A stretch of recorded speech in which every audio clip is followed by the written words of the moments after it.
Simple, est-ce que Lyon, ce soir, avec cette défaite face à Lens, a dit adieu à la Ligue des Champions?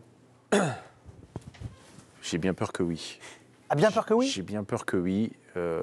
On a eu beaucoup d'espoir concernant l'Olympique lyonnais, mais j'ai quand même l'impression que ce qui s'est passé entre l'élimination contre Manchester, la perte du derby, là tu reprends un coup sur la tête alors que tu avais tout pour justement réimpulser une dynamique et... Je trouve que c'est difficile là pour les joueurs. Je ne sais pas comment. Et tu vas à Monaco. Bah, s'ils perdent à Monaco. Et tu vas à Monaco. Tu veux dire, c'est pas un cadeau non plus, quoi. Donc. Pour le dernier match, ils reçoivent Angers. Je suis désolé pour les supporters lyonnais, mais j'ai l'impression que l'histoire elle est un peu morte en tout cas pour la Champions. Arnaud. Leur problème principal, et on en parlait avec Régis tout à l'heure, c'est qu'il y a trop d'équipes devant eux. C'est-à-dire qu'ils peuvent faire un sans faute, mais il y aura des équipes devant qui vont faire peut-être aussi un sans faute. Donc ils auraient un club à passer. 2 clubs, mais là ils en ont 4 pour arriver, ou 3 pour arriver en Ligue des Champions. Avec un déplacement à Monaco. Avec un déplacement en plus à Monaco qui joue aussi son ticket pour la Ligue des Champions. C'est en ça que ça semble quand même très très compliqué pour eux. Timothée, vous étiez à Saint-Etienne pour suivre ce derby. Il y a eu beaucoup de polémiques sur l'arbitrage, mais dans le contenu, Lyon n'avait pas fait un match terrible. Là, il y a encore eu des polémiques avec l'arbitrage. Alors certes, Lyon a dominé, mais ils ont manqué d'efficacité. Dans le contenu, ils ne méritent pas non plus que ça, les Lyonnais. Non, je pense qu'effectivement, ils sont à leur place du fait de l'irrégularité de ce qu'ils nous ont proposé cette saison. Effectivement, il y a eu des moments de mieux, il y a eu des moments où tout fonctionnait comme espéré. Et puis, il y a des moments où on a l'impression que les ingrédients, ils ne sont pas. On parlait du deuxième but qu'on vient de voir à l'instant. Personne ne monte. Il est tranquille. La frappe, elle est sublime, mais personne ne monte sur le tireur.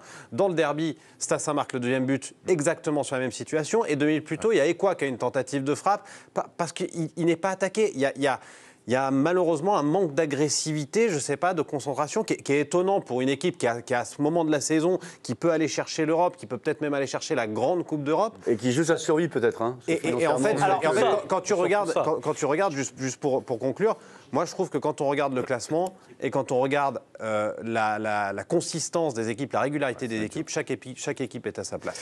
Quand on parle de manque d'agressivité, on reviendra dans quelques instants sur le volet de la DNCG parce que c'est extrêmement important. Mais Régis, on est obligé, et je ne veux pas m'acharner sur Paulo Fonseca, mais de se dire quand même que sur la fin de saison, que ton coach soit en tribune et pas au bord de la pelouse parce qu'il a fait un tête-tête avec un arbitre, c'est quand même pénalisant, quoi. Il va peut-être y rester en haut, il a dit.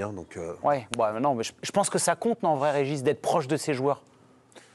Sur la durée, je pense que ça a son impact. Ça a un impact quand même. Vous pouvez gérer sur 2-3 matchs parce que vous savez que vous allez revenir rapidement, donc automatiquement vous allez avoir à nouveau une présence. Sur la durée, c'est difficile. C'est compliqué, les messages, quoi qu'on en dise, les messages sont passés parce que vous restez l'entraîneur et les choses sont dites. Et alors, est-ce que c'est la vraie raison? C'est une des raisons. Après, quand on voit le match de cet après-midi, à tes souhaits, Timothée. Ils ont des stats offensifs incroyables. Ils ont amené un nombre incalculable de balles de situations. On se demande comment ils n'ont pas pu marquer. Et à contrario, sur l'aspect défensif, Timothée vient de l'évoquer, sur le deuxième but et même sur le comportement défensif, sur la situation arrêtée, il y a beaucoup de monde, il y a beaucoup de densité, mais personne ne réagit en fait. Et je pense que le derby et l'élimination en Coupe d'Europe leur a fait du mal. 75 ballons touchés dans la surface de Lens, l'OL. C'est énorme. C'est une des stats les plus importantes du championnat, je crois. On en débattait hier chez nos confrères et néanmoins amis d'RTL sur cette idée qu'a dit Fonseca de dire « je suis bien en haut, j'aime bien cette vision générale en haut ». Entre guillemets, ouvrant la porte à la possibilité d'y rester. Je profite d'avoir un coach à côté de moi. C'est envisageable dans un sport comme le foot de se dire qu'on est mieux en haut que ça se fait beaucoup au rugby. Énormément. Oui, non, mais d'accord, c'est même la norme au rugby. Mais dans ce sport-là... Il y a souvent, Guillaume, il parle du rugby. Moi, je suis souvent rentré dans des débats et dans des discussions entre nous, les entraîneurs. On en a discuté et on nous a conseillé, par rapport au recul du match, la tension, les émotions, d'être un petit peu plus haut et que ça pourrait faire du bien. Ouais. Mais malheureusement, nous, on est constitués où on a besoin d'être en bas. Ah oui, au bord de la pelouse. Voilà. Et le décalage entre... C'est sûrement des bonnes raisons d'être en haut. Je veux dire, il y a une vision des choses qui est peut-être plus claire. Et moi, ça m'est arrivé. Je me dis, il y a des choses qu'on voit en haut qu'on ne voit pas en bas. Ou en bas, on est vraiment très axé. C'est pour ça que généralement, tu envoies ton adjoint. Non, mais il y a 10 ans, l'adjoint très proche. C'est assez nouveau. C'est nouveau. C'est assez nouveau, l'adjoint dans le foot qui monte en tribune. Il y a 10 ans, Il y a 15 ans, il n'y avait personne. Tout le monde était sur le banc. Et pour le coup, c'est Moussa Niakhaté qui en parlait il y a quelques semaines. C'était après le match face à Lille, si je ne dis pas de bêtises. Il était venu dans l'équipe du soir. Il a dit quand même que c'était pénalisant et que même s'il savait que Paulo Fonseca allait revenir, c'était pas facile. On va Il transmet s'intéresser. une énergie aussi. Mais bien sûr, non, mais pour la concentration, l'agressivité. Bonne ou pas bonne. Exactement. On va revenir sur le volet financier, parce que là, c'est extrêmement important pour l'Olympique lyonnais. On va se replonger dans les colonnes de l'équipe. C'est Régis Dupont qui écrivait ça le 3 mai dernier.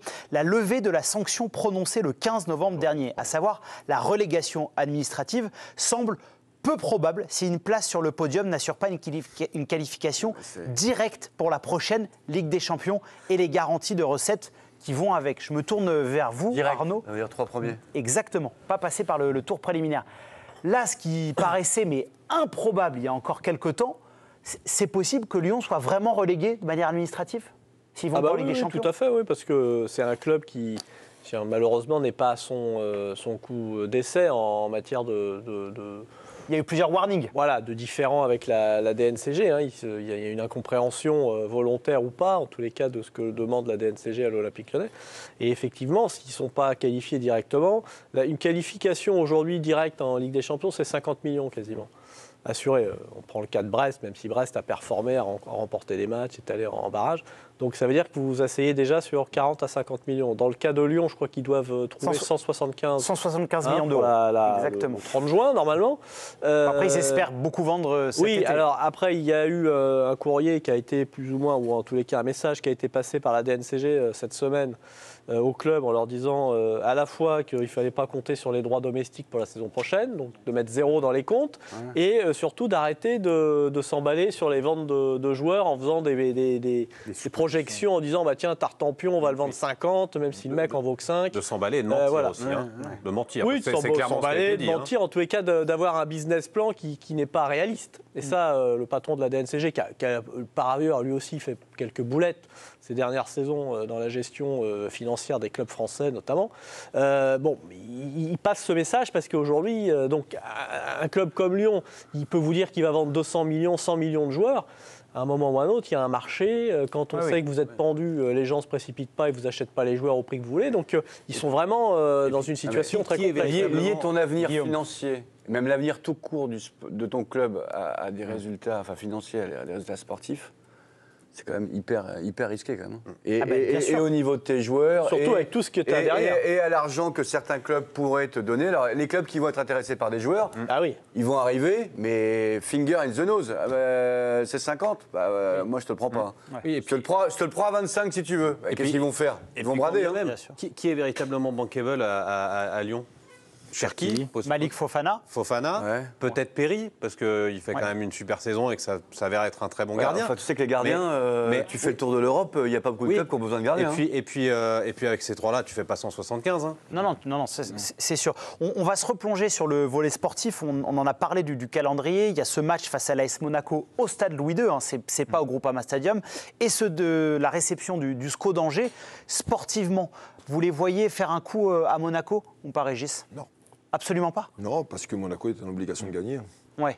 Et Guillaume, tout à l'heure, a parlé de Monaco, parce qu'on a beaucoup parlé de Strasbourg et de Marseille.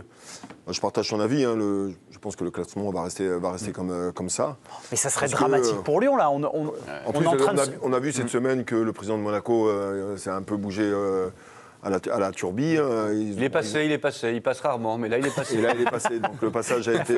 Et quand le Russe passe, tu gagnes. C'est mieux de gagner en fait. Et ils ont su gagner, et je pense que le match contre Lyon, ça va être compliqué pour eux. Non, mais par rapport à ce que nous dit Arnaud, ce qu'a écrit Régis Dupont dans le journal L'Équipe, moi je trouve que c'est extrêmement alarmant quand même pour l'Olympique lyonnais. Même pour le foot français, ce serait dramatique. Non, mais c'est un monument du foot français qui pourrait être rétrogradé. C'est dramatique. Rétrogradé, souvent quand tu es rétrogradé financièrement, tu ne sais pas où tu es rétrogradé. Oui. Non, mais faudra voir. Souvenez-vous de l'épisode bordelais qui est encore très frais. J'ose espérer pour les Lyonnais qui sont pas en Ligue 2, au moins il reste des derbys. J'ose espérer quand même pour l'Olympique lyonnais qu'ils n'en arriveront pas au stade de M. Lopez et des Girondins de Bordeaux. Parce que là, ils sont peut-être pas en cessation de paiement. Exactement. Faut